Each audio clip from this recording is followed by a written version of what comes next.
ये radio Pakistan podcast है।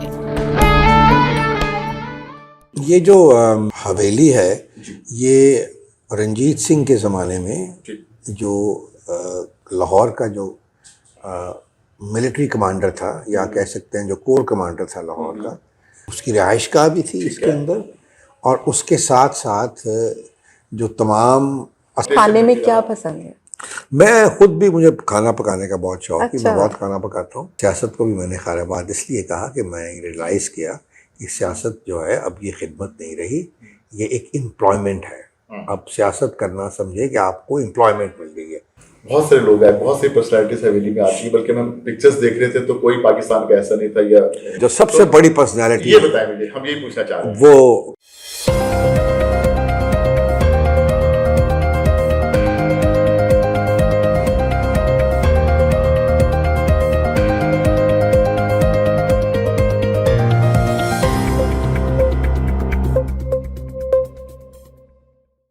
अस्सलाम वालेकुम। टीवी टॉमचिस के साथ मैं हूं सज्जाद परवेज और मेरे साथ हैं सदफ खालिद जी। और आज का जो टीवी टॉमचिस का स्पेशल एडिशन हम रेडियो पाकिस्तान के स्टूडियोज में नहीं कर रहे, बल्कि जैसा कि आप देख रहे हैं हमारे साथ तशरीफ रखते हैं मियां यूसुफ सलाउद्दीन साहब। आज हम इनकी रिहाइशगाह पे मौजूद हैं और इनसे बातें होंगी लाहौर की, लाहौर के कल्चर की, पाकिस्तान की, यूसुफ सलाउद्दीन साहब की अपने हवाले से। तो सर, आपका बहुत शुक्रिया, आपने टाइम दिया रेडियो पाकिस्तान के पहले वीडियो पॉडकास्ट मैगजीन टीवी टॉमचिस के लिए।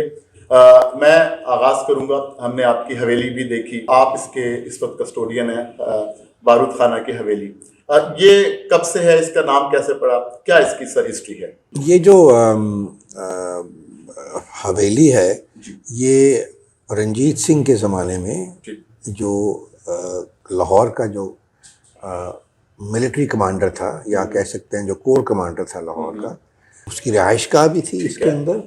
और उसके साथ साथ जो तमाम असला था और बारूद और तोपें और हर चीज़ जो भी मिलिट्री हार्डवेयर जो था, वो भी उधर ही रखा जाता था। इसलिए हैंस इसको जो जिस बाज़ार में ये वाक़े है, वो बाज़ार बारूद खाना है, और ये हवेली बारूद खाना के नाम से डिपो था उसका एक तरह का। ये डिब्बू भी था और घर भी था, रेजिडेंस। ठीक ठीक ठीक ठीक ठीक।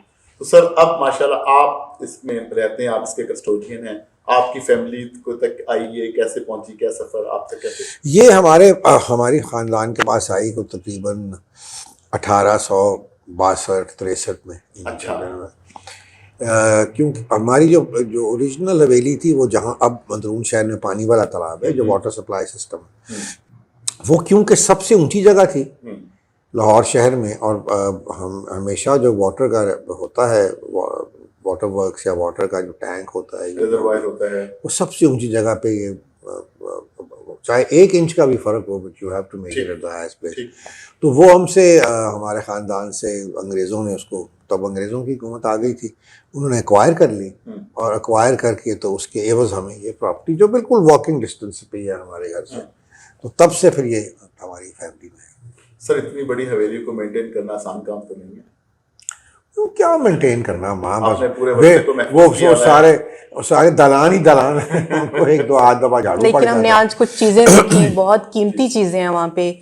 आई थिंक उनकी केयर टेकिंग जो है वो बड़ा एक मतलब care taking in the sense के को क्लीन रखना, बहुत सारा। हाँ, सफाई तो फिर घर में होती जी है, बिल्कुल, हर घर में होती है। और जो वो कालीन है वहाँ कायदे-ए-आज़म के दौर के, काफी वहाँ ऐसी चीजें जो मैं समझता हूँ जी। वो कालीन है जो 23 मार्च को 1940 को जो स्टेज पे बिछा था, जहाँ उससे पाकिस्तान की पहली दफ़ा डिमांड की गई और रेजोल्यूशन पास की गई।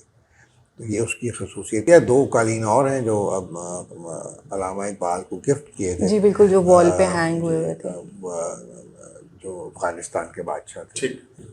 और सर, वहाँ जो बहादुर शाह जफर की तस्वीर है रंजीत सिंह की, वो भी है, महारानी जिंदा की है। जी। और एक खातून की तस्वीर है जो रंजीत सिंह के ज़माने में उन्होंने दिखाया है कि ये लिबास औरतें जो थी वो पहनती थी। और एक बहादुर शाह जफर की, वो मेरे एक बड़े फेवरेट फिगर हैं बहादुर शाह जफर, क्योंकि बहादुर शाह जफर जो है, उनको बड़ा अंग्रेज़ों ने उसका जो इमेज जो दिया हुआ हिस्ट्री में गया, वो बिल्कुल गलत है जी। He was a great swordsman. He was a great poet. Poet के अलावा वो तीर अंदाजी में बहुत माहिर थे। अच्छा। चलते घोड़े के ऊपर से he could kill an animal and shoot something। अच्छा, इतनी महारत थी उनको। महारत थी उनको। और उनको सिर्फ ये दिखाया गया है कि जिस तरह के अंग्रेज़ों ने हमारी सारी जो हिस्ट्री को मस्ख किया, उन्होंने हमेशा उनको, अब हमारे जो थे लोग, उनको हमेशा करेक्टरलेस दिखाया है और अयाश दिखाया है, जो हैरम में रहते थे और वहीं सब कुछ इसी तरह वो होता था। और ये इस चीज़ को हमेशा छुपाया कि उन्होंने किस तरह लूटा हिंदुस्तान को। अब वो सारी चीज़ें बाहर निकल रही हैं। सर, आपने बहादुर शाह जफर साहब की बात की, तो विलियम डैलरिपल की जो तारीख है उसको आपने यकीनन पढ़ा होगा, उसमें लास्ट एम्परर के हवाले से भी। तो आप दिल्ली से हमने उनको इनवाइट करना चाह रहा था। हमारा वॉल सिटी अथॉरिटी का एक हम प्लान कर रहे हैं लाहौर पे एक फेस्टिवल, उसके लिए हम चाह रहे थे कि उनको इनवाइट करें, आके वो मुगल हिस्ट्री पे कोई बात करें, लेकिन अनफॉर्चुनेटली वो ही इज़ बिजी। तो एनी अदर टाइम तो उनकी जो हिस्ट्री अगर आपने पढ़ी हो, आप बहादुर शाह जफर या मुगलिया हवाले से जिन्होंने बात की है, तो आप समझते हैं कि वो डिक्शन अंग्रेजों से मुख्तलिफ है, जिस तरह आप खुद फरमा रहे हैं कि बहादुर शाह जफर। हाँ नहीं, उसने थोड़ा सा जरा रियलिटी की तरफ गया है, लेकिन फिर भी अंग्रेज ही होते हैं। असल में शशि थरूर जो है ना, उसने he has taken them to task, because वो अंग्रेज नहीं है। हाँ, और उसने सही उनको, मेरा मतलब है कि रगड़ा है मैंने। उनकी नई किताब जो है अभी जो आई है, डेलरिपल जो है, वो उसने मुझे वो भेज रहा है कि एक किताब लिखी गई है ऑन बाबरनामा। अच्छा। बाबरनामा को उन्होंने रिप्रोड्यूस किया है अंग्रेजी में, तो उसका जो प्रीफेस है उसने लिखा है कुछ 14-15 सफ़ों का। अच्छा। तो वो मुझे उसने भेजा, अभी मैंने पढ़ना है, मैंने पढ़ा नहीं, क्योंकि उसने बड़ी एक्सटेंसिव रिसर्च की है। वो पीछे गया हुआ था सारा, उसने जाके वो देखा है कि फरगना में जो किला था इनका, जिसके वो स्कूल जहाँ बाबर पढ़ा था, वो अभी तक वो महफूज है। और मैंने मैं उसको कह रहा था, मैंने कहा यार तुम किताब लिखो पूरी इसके ऊपर। सबसे जो इंटरेस्टिंग और जो ज़बरदस्त तो इन मुगलों में से जो बादशाह था वो बाबर ही है। बाकी तो ठीक है, उनकी बाबर ने बुनियाद रखी, तो सारी उसकी, मेरा मतलब है कि स्ट्रगल जो उसकी, और सारी जिंदगी वो जंगे लड़ता रहा, और to find himself a place and a throne. Sir, book reading का टाइम मिल जाता है आपको? किस वक्त पढ़ते हैं? अब नहीं इतना, अब एक्चुअली ये जुल्म है कि हम एक वक्त में तो मैं तो कभी सोता ही नहीं था, हमेशा पढ़ते पढ़ते ही सो जाता था। हम में से बहुत से लोगों की आदत थी। कई दफा ये होता था कि ऐसी इंटरेस्टिंग नावल होती थी कि बंदा सोता ही नहीं था। ऐसा ही है, जब तक के नावल खत्म ना हो। तो आपको लगता है ये सोशल मीडिया ने आके इसको कैप्चर कर लिया है? हमारे बहुत सा टाइम फेसबुक, बिल्कुल, हमारी कई बहुत सारी चीजें जो अब तो जो नई टेक्नोलॉजी आ रही है वो तो बड़ी फ्राइटनिंग है। वो तो कहते हैं कि आपके आंखों के अंदर डाल देंगे कोई ऐसा, कोई क्या कहते हैं, लेंस टाइप, आप एवरीथिंग, आप अपनी आंखें ब्लिंक करेंगे तो आपको हर चीज आ जाएगी। बच्चों को स्कूल खत्म हो जाएंगे, यूनिवर्सिटियां खत्म हो जाएंगी, कोई जरूरत ही नहीं होगी पढ़ने की, हर चीज जो है चिप पे हर चीज चलेगी। I hope that I am not alive to see that day. Sir, Lahore का पाकिस्तान में सब कॉन्टिनेंट में सकाफत की प्रमोशन में बड़ा किरदार रहा है, इसको आप किस जो है हमारे व्यूअर्स जो यूथ है उसको बताना पसंद करेंगे? पाकिस्तान की आप बात कर रहे हैं? पाकिस्तान से पहले भी हम सब कॉन्टिनेंट में भी चल जाए तो लाहौर की इंडस्ट्री थी। अब लाहौर के there were 3 centres of music learning, ठीक है, इन द सब कॉन्टिनेंट।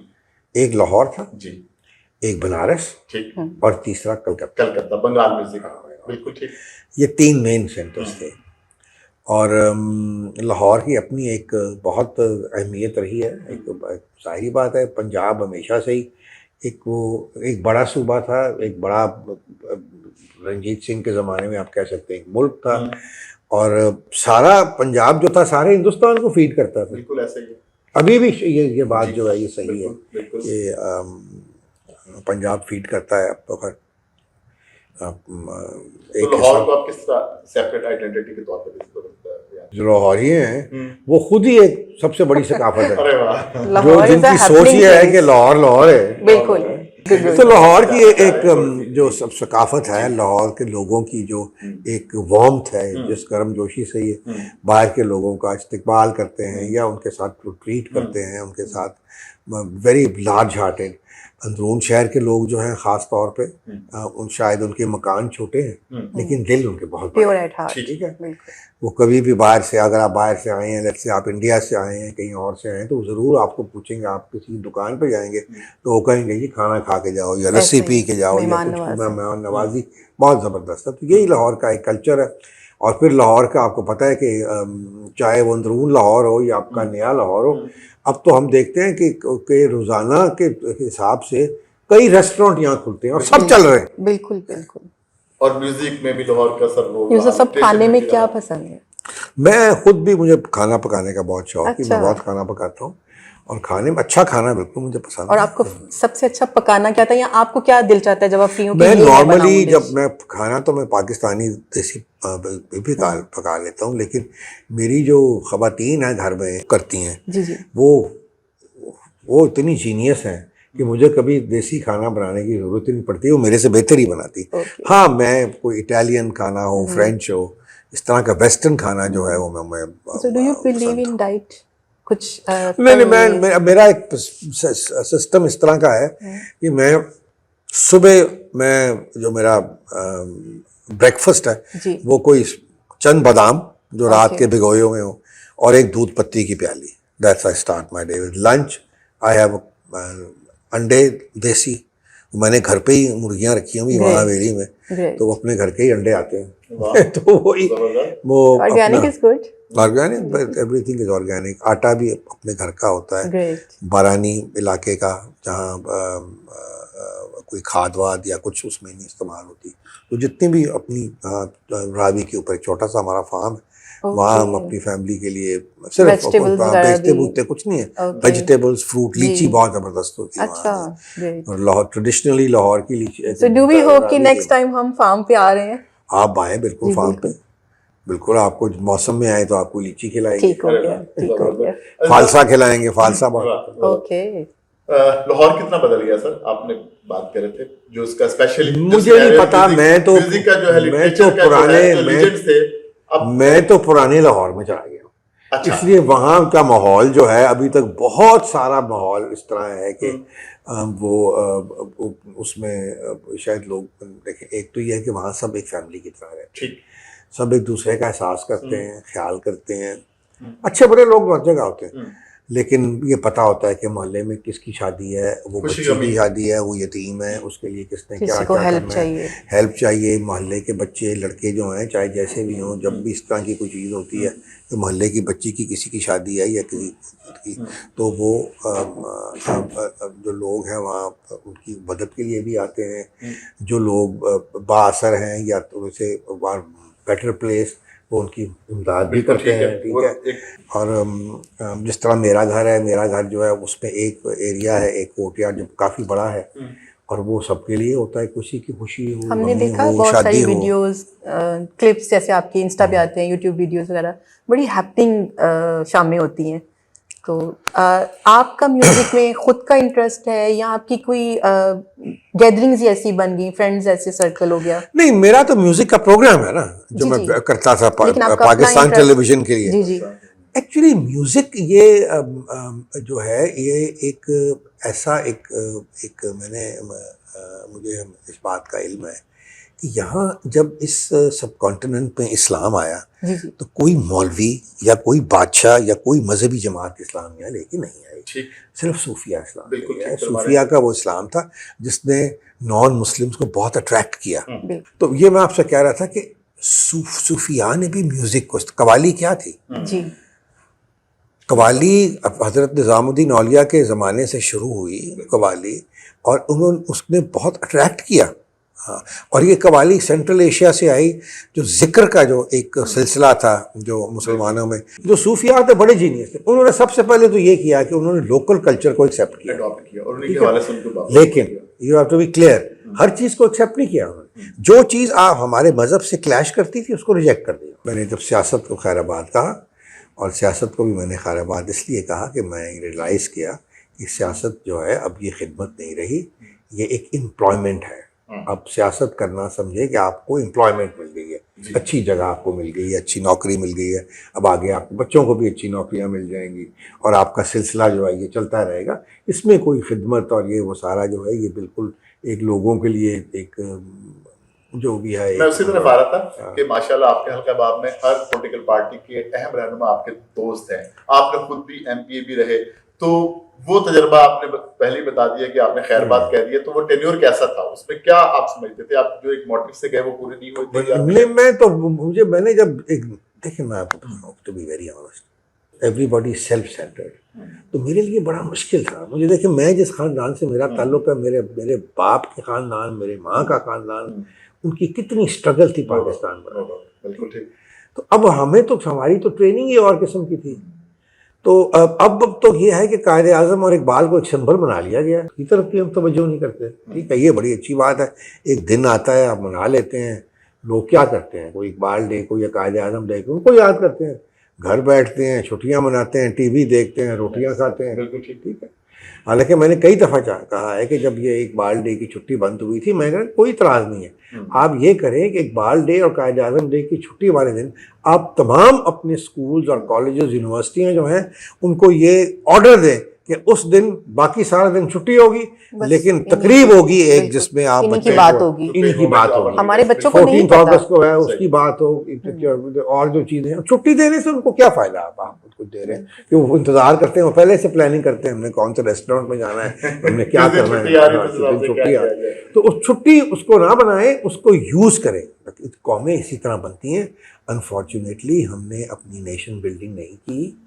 हम बाकी जो आप ईरान को देख लें, आप टर्की को देख लें, बाकी और जो इस्लामी ममालिक हैं जिन्होंने तरक्की की है और आज जिनकी इज़्ज़त है सारी दुनिया में, उन्होंने अपने नौजवानों को शुरू से ही एक पाथ दे दिया, एक रास्ता दिया उनको, they are very proud to be Pakistan, you know, to be their part of their country. आपको नहीं लगता कि ये जो पेशेंस नहीं रहा लोगों में, उसकी रीजन यही है? ऑफ कोर्स लोगों के पास खाने को नहीं है, बिल इसलिए कि आपका कोई किसी किस्म का मेरिट नहीं है जी। नाइंसाफी जो है वो बेहद है।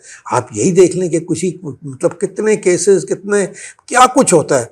अब लोग, आम बंदा जो है वो थाने में जाने से डरता है जब तक पे कोई एमपीए या एमएनए उसकी सिफारिश ना करे या कहे ना, तो वहाँ जो उनका जो हशर होता है या हाल होता है, तो वहाँ तो मेरा मतलब है कि दुनिया में तो इस तरह नहीं होता। दुनिया में आप जो बाकी दुनिया की जो पुलिस है वो तो आपकी मदद, आपकी हेल्प करती है। बहादुर मशहूर है। सर, अगर हम डिफाइन करें यूसुफ सलाहुद्दीन की पर्सनालिटी को, म्यूजिक लवर भी हैं, आर्ट लवर भी हैं, फिलैंथ्रोपिस्ट भी हैं, पॉलिटिशियन भी रहे हैं, सोशल वर्क में बड़ा काम है। म्यूजिक लवर में मैं आपको एक बात बताऊं, मेरा प्रोग्राम जो मैं एक्सप्लेन करूं, मुझे जब कोई कहता है कि जी बड़े अच्छे कंपोजर हैं आप, बड़ी अच्छी म्यूजिक बनाते हैं, तो मैं मुस्कुरा देता हूँ, मुझे कोई जवाब नहीं देता, क्योंकि मेरा मकसद म्यूजिक बनाना तो था ही नहीं।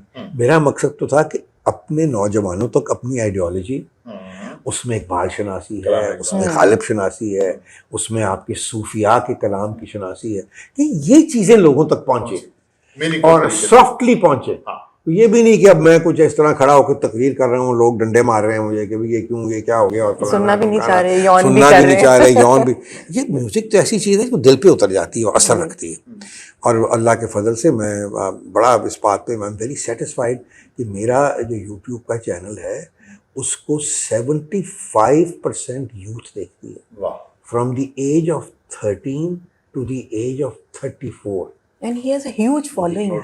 I was amazed. अगर 50% लोग जो हैं वो पाकिस्तान से देखते हैं, तो मिनिमम 40% जो लोग हैं वो हिंदुस्तान में देख रहे हैं। बहुत बड़ी बात है।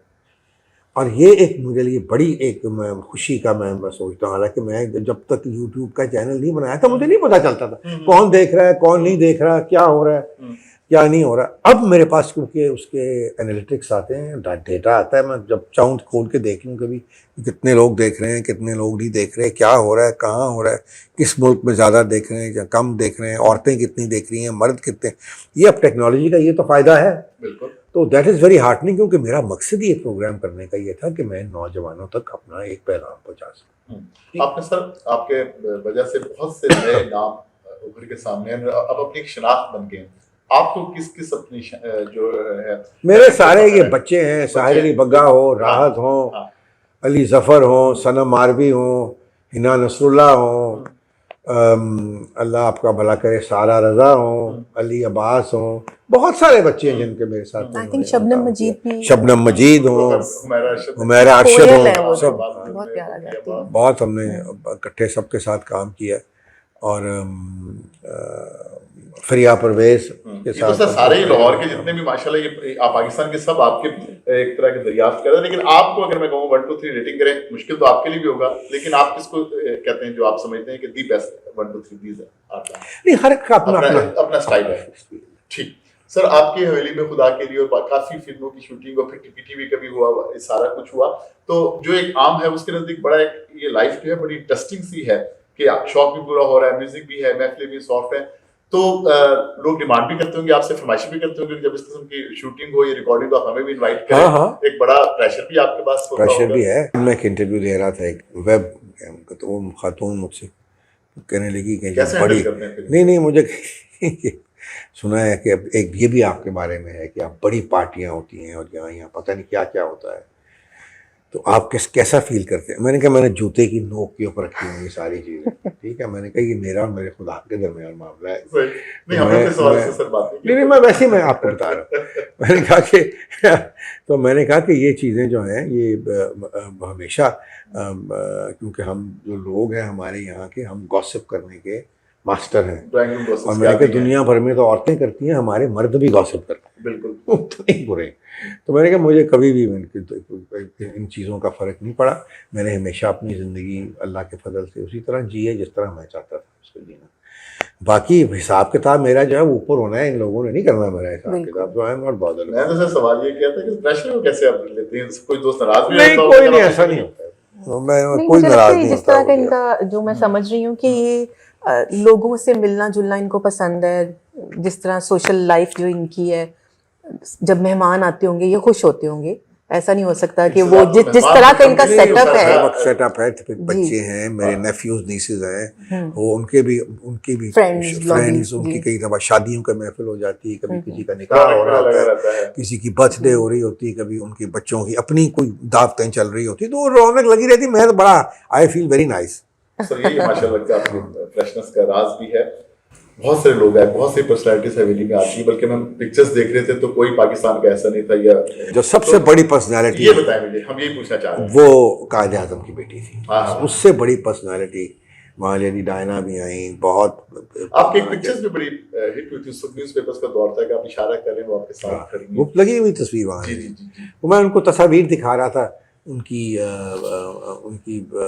पुप्पी के साथ और उनके वालिद के साथ, जो हमारी मेरे वालिद की वालदा की जो तस्वीर है, उनको तो मैं एक एक चीज़ दिखा रहा था उनको, क्योंकि जब वो आई थी उन्होंने कहा था मेरा बड़ा लो प्रोफाइल रखना है, सिर्फ आप ही की तरफ आई जी, और उन्होंने गवर्नमेंट ऑफ पाकिस्तान को कहा था कि किसी प्रेस मीडिया पे नहीं, वो नहीं। मैंने बड़ा उनके साथ एक बड़ा खूबसूरत एक पूरी शाम मैंने को 8-9 घंटे उनके साथ गुजारे और वो बहुत गुफ्तगू की, बहुत बातें की। मेरे जो बड़े बेटे हैं वो और कायद के जो ग्रेट ग्रैंडसन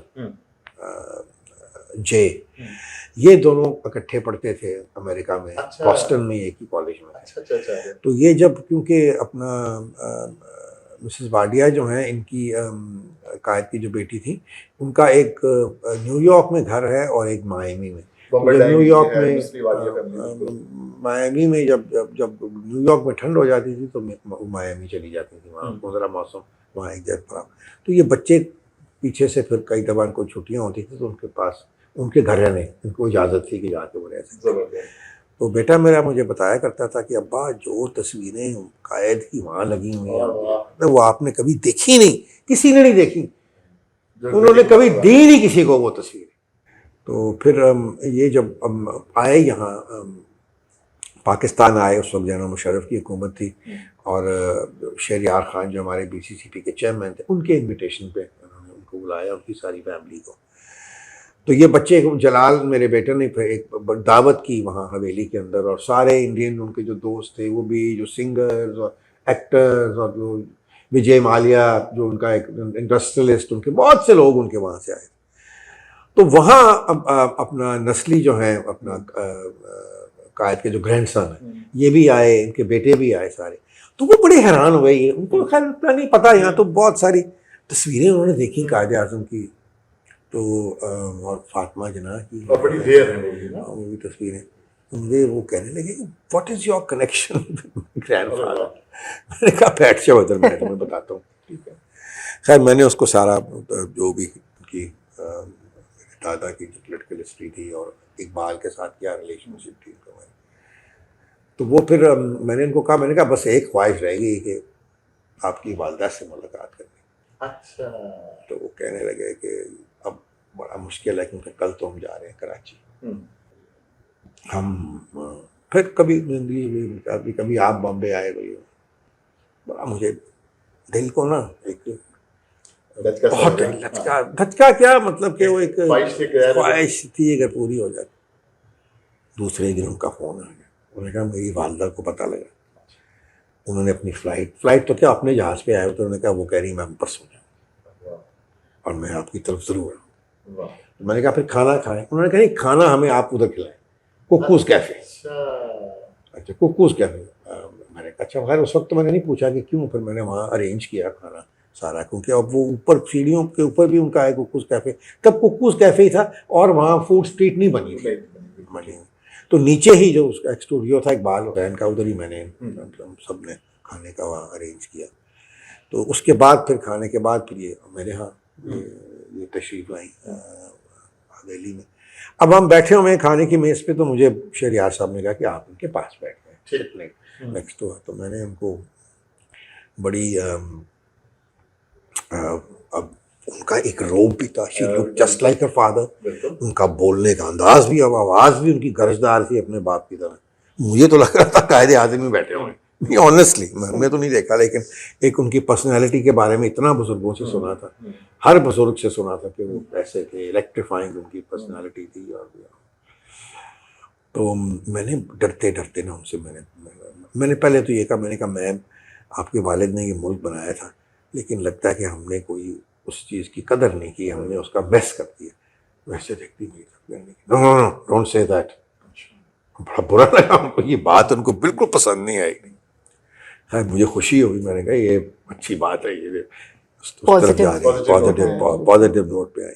तो फिर मैंने उनको बातों में मैंने पूछा कि ma'am you know lot of people से so many things about the differences, you had so many differences with your father. तो मुझे कहने लगी listen to me young man, okay.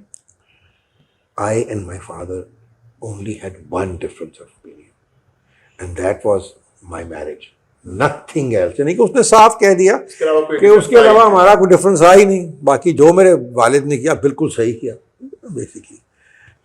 अच्छा उसके बाद मैं बैठे हुए थे यहाँ, तो एक साहब आए, वो सरअब्दुल रशीद जो पहले चीफ जस्टिस थे पाकिस्तान के, उनके ग्रैंडसन थे। तो वो गुजरे तो मैंने उनको बुलाया, मैंने कहा आके मिलो तुम। तो मैंने उनको बताया, मैंने कहा ma'am he is the grandson of सरअब्दुल Rashid and his father was the chief justice of Pakistan and he took the oath from your father. तो बड़ी खुशी से उनको मिली। तो मैंने हम बैठे ही हुए थे कि दो ख़वातीन आई, must be in the middle as.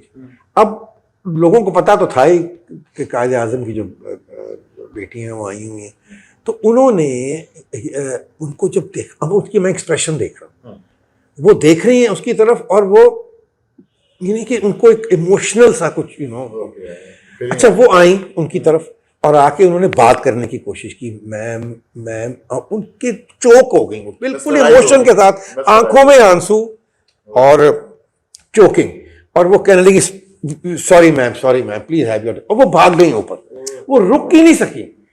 तो मुझे कहने लगी you know these things happen it makes me very sad and very emotional। यानी कि उसको ये आके एहसास हुआ कि अभी भी लोग जो हैं कायद से और फैमिली से कितनी। उसके बाद हम मेरे घर गए, वहाँ मैंने कहा ये इस कुर्सी पे आपके वालिद भी बैठे थे, आप भी बैठे इस कुर्सी के ऊपर। बड़ी खुश हुई, बड़ा मेरे से उन्होंने प्यार किया और बहुत सारी बातें उन्होंने की। कुछ मैंने बातें सारी कभी पब्लिकली नहीं की क्योंकि वो पब्लिकली करने वाली नहीं है। ठीक। क्योंकि उनकी फैमिली को होगा वहाँ क्या कहते हैं, उसका टीम होगा। तो लेकिन एक बात मुझे याद है कि जब अपना मुझे एक टर्न वो तस्वीरें देखनी थी मेरे वालिद की और दादा की कायद के साथ, तो इस तरह मुड़ के ना तो मुझे कहने लगी, don't ever trust the Kashmiri Hindu ब्राह्मण नेहरू। ठीक है, हमें तो हिस्ट्री का पता, हमारे तो अब आओ दादा ने हमारे दिमाग में ठोकी हुई थी हर चीज, बिल्कुल एज ए हमें बेड टाइम स्टोरीज थी हमारी ये। तो मुझे बिल्कुल मैं आज रियलाइज कि ये नेहरू की बात कर रही हैं, क्योंकि कई दफ़ा धोखा दिया उसने, कितनी दफ़ा कायद ने कोशिश की कि वो अब वो जो पैक्ट लखनऊ पैक्ट किया, इकबाल ने अपोज किया उसको, अल्लामा इकबाल उसके हक में नहीं थे, वो कहते थे, बट अल्टीमेटली फिर कायद जो थे वो, तो मैंने उनको मैंने एक तस्वीर थी वहाँ अपना मेरे दादा की जब इलेक्शन जीते थे मेयरशिप का 1946 में, तो ये मुस्लिम लीग के कैंडिडेट थे। तो मुझे कहने लगी कि मैंने उनको बताया ये, तो कहने लगी yes I remember I was I was in Delhi with my father and when he heard the news तो he said that this is a good omen for Pakistan. वो कायद ने ये कोर्ट में की हुई है, इट मींस फ्रेश मेमोरी। फिर मैंने उनको बताया, हारून का बताया, हारून कहती yes they were very good friends of my father, sir Abdullah Haroon, उनकी फैमिली, उनके घर में तो कायद बहुत ठहरे हुए हैं, सी फील्ड में बहुत दफ़ा, हज़ारों दफ़ा वहाँ ठहरे हुए हैं। सर कितने लकी हैं सर, मैं तो सोच रहा हूँ मुझे रश्क आ रहा है, अल्लाह सर को सेहत के साथ उम्र खिदरत आ गई। अच्छा जी, फिर उसके बाद उन्होंने मुझे कहा कि अब मैं, मेरे हाथ में उस वक्त में सिगरेट बहुत पीता, अच्छा मेरे हाथ में सिगरेट था, जला नहीं हुआ था, तो मुझे लोग समझ कहती हैं यंग मैन, वो यंग मैन क्या की ड्रेस करती, I don't like your smoking. मैंने कहा मैम, मैंने भी मुस्कुरा के मैंने कहा मैम तो व्हाट शुड आई डू, तो कहने लगी वो गिव इट अप। बिल्कुल मैंने सिगरेट पीने छोड़ दिया। तो मेरी वालदा ने मुझे कहा कि तुम सिगरेट तो बड़ी अच्छी गल है, तो सिगरेट छड़ देते हैं पीने। मैं कही जी वो कायदे आजम की बेटी है ऐसा उन्होंने, तो मुझे कहने लगी अच्छा यदि मैं तेरी माँ तेन पिछले 30 साल तो कह रही है कि तू स्मोकिंग छड़ दे, मैं क्यों तुसी लामा इकबाल दी थी वो कायदे आजम की बेटी। So sweet. सर मोबाइल्स का इरादा है अपना लिखने का, आपके पास तो बहुत सारी इस तरह की बातें होंगी जो मेरे ख्याल में लोगों के लिए मानत है। पता नहीं, ये तो अल्लाह जानता है, अगर कोई किस्मत में हुआ। मेरी चीज जो है ना वो मैं I only go by destiny, मैं कभी कोई चीज प्लान नहीं करता, जो होना होता है वो हो जाता है। That means you don't dream? No, Does that mean? Dream, मुझे ड्रीम्स बहुत आती हैं, फैमिली के साथ इनहेरिट किया ना आपने ड्रीम करना, तो ड्रीम बिल्कुल आती हैं। और लेकिन मैंने ये देखा है कि मेरा रास्ता अल्लाह ताला जो है ना वो ही इजी कर देते हैं। मेरा रब भी मेरा जो भी क्या कहते हैं, कोई मुझे डिफ़िकल्टी आती है या मुझे कोई प्रॉब्लम आती है, लिटरली मैं आपको बताऊं कि वो रास्ता जो है ना वो साफ हो जाता है। दैट इज नियत, आपकी नियत साफ है तो आपका रास्ता क्लियर हो जाता है। और ये भी जब मैंने ये प्रोग्राम भी जब शुरू किया तो मैं काफ़ी डिस्टर्ब था, मुझे समझ नहीं आती थी कि मैं क्या करूं, सियासत छोड़ दी, अब किस तरह कुछ तो मुल्क के लिए करना है। तो ये अब अल्लाह के फजल से ये मुझे कोई पता नहीं था, ना मैं कोई म्यूजिशियन था बाय बर्थ, ना मैं कोई शायरी करता था। मैंने शायरी भी मतलब कि वो लेवल तो नहीं, लेकिन गाने लिखे, ही रांझा मेरा प्ले था, उसके बहुत सारी चीज़ें मैंने उसकी की, कॉम्पोजिशंस बहुत सारी की। और अभी भी मैं कुछ ना कुछ इस तरह अभी आजकल क्या कर रहे हैं, क्या कुछ अभी रिसेंटली मैंने कलाम, अब मैं अपना जो विरसा है वो अब मैं खुद ही कर रहा हूँ। I am doing it my self on my, क्योंकि जगह तो मेरे पास है, वहीं पर विरसा होता था। अब ये जो जितने भी आर्टिस्ट थे ये मेरी वजह से जब पाकिस्तान टेलीविज़न के लिए काम करते थे तो उनको तो पैसे तो इतने नहीं मिलते थे, लेकिन मैं समझती हूँ जो आपने प्लेटफॉर्म उनको दिया है ना, जो प्लेटफॉर्म तो बना ना, फिर प्लेटफॉर्म तो बनाना पड़ता है। अच्छा, फिर ये है कि अपनी जो है कि भाई जब मैं इनवाइट करता हूँ लोगों को, एक बड़ी अच्छी गैदरिंग आ जाती है लोगों की और एक बड़ा अच्छा एक उसका माहौल बन जाता है। ये सारी चीज़ें अब मैंने लर्न की कि मीडिया में आके कि भाई मीडिया क्या है, इसकी क्या अहमियत है, क्योंकि आजकल के ज़माने में मीडिया बहुत इम्पोर्टेंट हो गया है।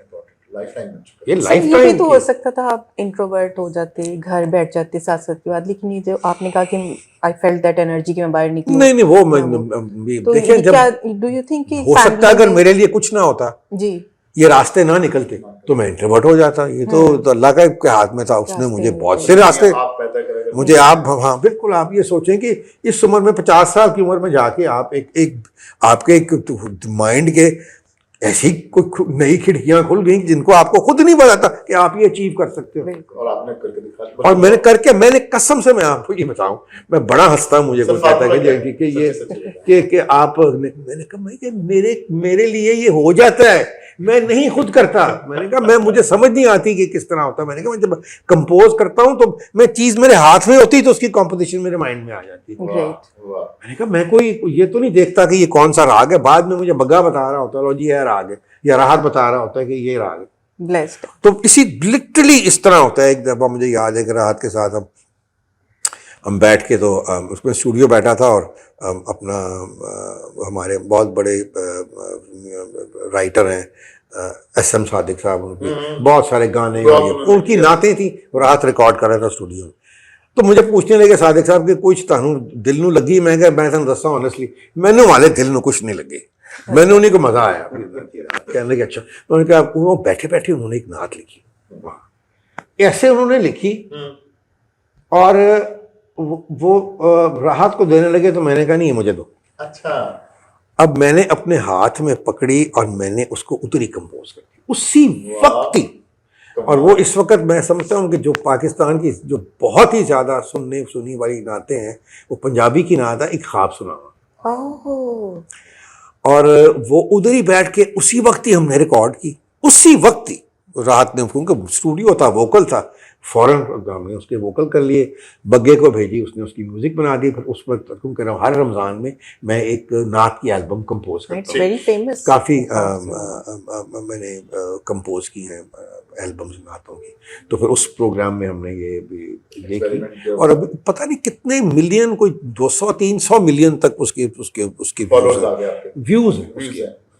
सिर्फ बच्चों में किसी में ये चीज़ है, ये जो क्रिएटिविटी है। बिल्कुल, क्योंकि इनकी जो वालदा थी वो भी बड़ी क्रिएटिव थी, and she was also an artist, और NCA से, और फिर उसके बाद Inchbald school of art London से वो पढ़ी हैं। She was a designer herself. तो Jalal, my eldest son, although he is learn, पढ़ी उसने इकोनॉमिक्स थी, लेकिन he runs an event management company. बेटी मेरी जो है she is an interior architect, और जो सबसे छोटा बेटा है उसको ही इज़ इनटू रेस्टोरेंट्स, उसको कुकिंग का बहुत शौक है वो सारा।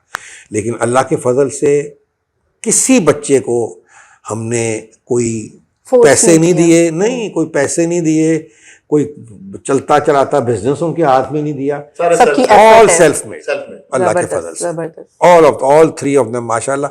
और ये टचवुड, ये मेरी सबसे बड़ी, जो मैं अल्लाह ताला से शुक्र अदा करता हूँ, इस बात का करता हूँ कि मेरे बच्चों ने कभी मुझे ये मौका नहीं दिया कि मैं किसी के आगे उनके लिए हाथ फैलाऊं। वाह क्या, ये सबसे बड़ी मैं समझता हूँ कि ये मेरी एक खुशकिस्मती है।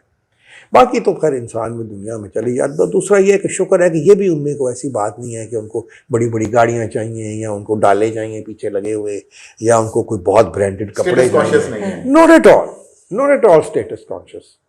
और मैं समझता हूँ कि ये उनकी माँ की तरफ से भी उनकी तालीम जो है वो बड़ी सॉलिड, क्या कहते हैं, उनकी तरबियत और तालीम उनकी रही है। पढ़ाई में सारे माशाल्लाह तेज़ थे, ऑल थ्री ऑफ देम। और ये एक मैं समझता हूँ, और मैं सबको भी देखिए, एक बहुत बात होती है, आपकी 400 मिलें चल रही हैं, आपकी बेटा आ गया, आपने उसको देनी है, वो उनकी अचीवमेंट नहीं होती। वो तो ठीक है, वो चलती चलाती है, एक बिजनेस आपने दे दी, उसने चला ली या ना चलाई, वो सिर्फ। सजाद साहब, मुझे बहुत अच्छा लगा कि अम्मी को मिलने इतना टाइम देते हैं, आते हैं डेली। सब कोई ऐसा मैसेज जो आप बुजुर्गों के लिए देना चाहिए, हमारी यूथ को, कि इनकी कदर करें, हमारे बच्चों को नहीं पता। वो भी मैं क्या कहते हैं, उस दिन जमायमा का इंटरव्यू सुन रहा था, जो उसने जियो ने गालिबन वो किया इंटरव्यू, तो वो उसमें वो यही कह रही थी कि नीयत, जो चीज़ मैंने सीखी वहाँ पाकिस्तान में, वो है कि नीयत बहुत मैटर करती है। अपनी नीयत को साफ रखें, ठीक है, और जितनी कोशिश करें कि जितना भी आप उन लोगों के काम आ सकते हैं जो अंडर प्रिविलेज्ड हैं, या जिनको आपकी हेल्प की ज़रूरत है, अगर आप अपने चादर से थोड़े सा ज़्यादा भी पाँव फैला के अगर आप अपने अंदर ये जज्बा पैदा करें। देखिए, बात ये है कि वो कहते हैं कि जिस दिल के अंदर रहम नहीं है ना, वो मुसलमान नहीं हो सकता। Serve the humanity. जब आप किसी की तकलीफ देख के आपकी आंखों में आंसू नहीं आते तो आप किसी काम के बंदे नहीं। You are not a human being. जी, मैं कल में इसी नोट के साथ हम आज का टीवी टॉन्चिस का इख्तिताम करते हैं। सर, आपका बहुत शुक्रिया।